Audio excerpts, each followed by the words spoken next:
Depuis des décennies, elle est l'objet de tous les fantasmes et de toutes les peurs.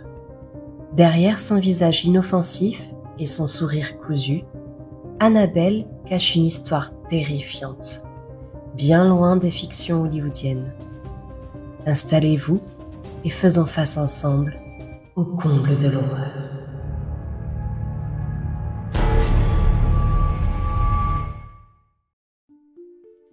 C'était en 1970.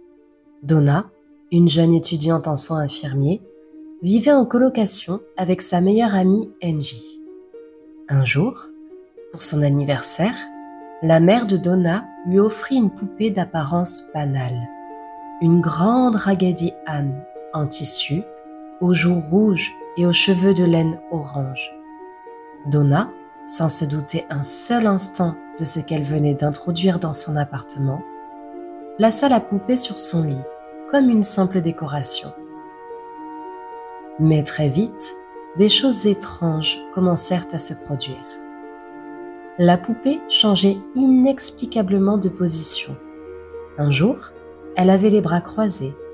Un autre, elle avait changé de pièce. Donna et Angie crurent d'abord à une mauvaise blague. Mais en rentrant chez elles un soir, elles découvrirent la poupée à genoux sur une chaise. Une position physiquement impossible pour une poupée en tissu. Les événements prirent une tournure plus inquiétante lorsque des messages apparurent sur des feuilles de papier parchemin. Des phrases griffonnées maladroitement, comme écrites par un enfant.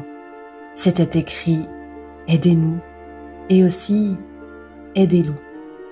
Problème, ni Donna ni Angie ne possédaient ce genre de papier. Et Lou, justement, leur amie proche, n'avait rien à voir là-dedans. Du moins, pas encore. Un jour, alors qu'il faisait une sieste sur le canapé, Lou se retrouva soudainement paralysé.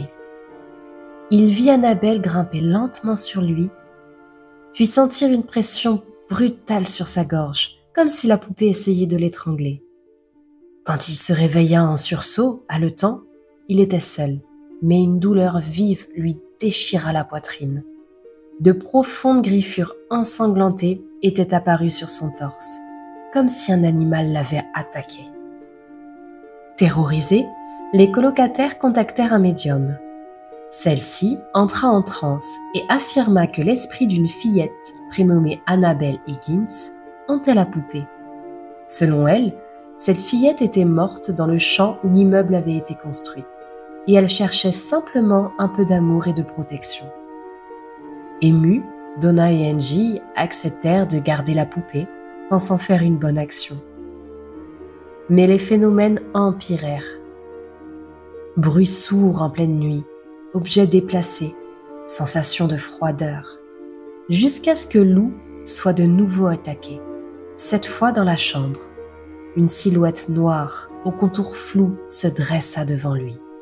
Quand il alluma la lumière, la poupée était assise dans un coin, immobile. C'est à ce moment-là que Donna fit appel à Ed et Lorraine Warren, célèbres enquêteurs du paranormal. Leur verdict fut sans appel.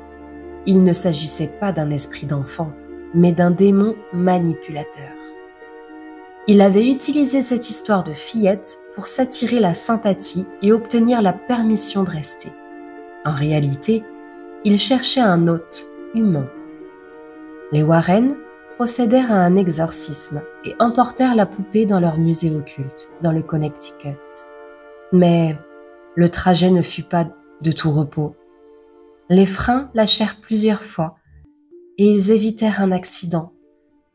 Ed, à l'arrière avec la poupée, fut obligé de balancer de l'eau bénite plusieurs fois pendant le trajet.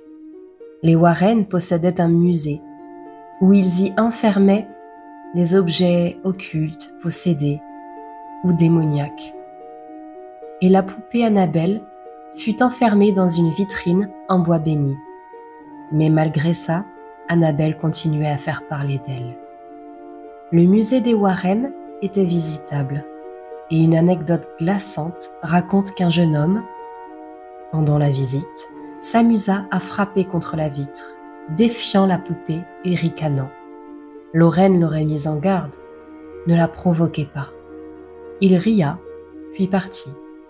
Sur le chemin du retour, il perdit le contrôle de sa moto et mourut sur le coup.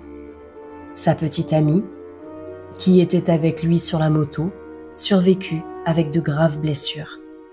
Selon ses dires, juste avant l'accident, il avait reparlé d'Annabelle. Dans une autre histoire, un prêtre, venu bénir les lieux, aurait pointé du doigt la vitrine en disant « Tu n'es qu'une poupée, tu ne peux pas faire de mal ». Sur la route du retour, ses freins lâchèrent sans raison. Il survécut, mais fut profondément marqué. Il jura de ne plus jamais douter de ce qu'il avait vu. Et ce n'est pas tout.